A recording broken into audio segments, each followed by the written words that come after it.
पंढरपूरच्या भीमा नदीत सोडलेला वीरमधला पाण्याचा विसर्ग कमी झाल्याने चंद्रभागेचं पाणी उतरायला सुरुवात झाली आहे।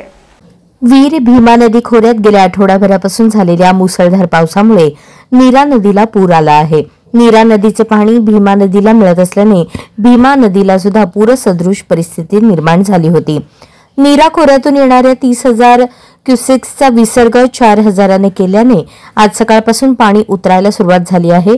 पाणी उतरायला सुरुवात झाल्याने चंद्रभागेजवळील नागरिकांना मोठा दिलासा मिळाला आहे।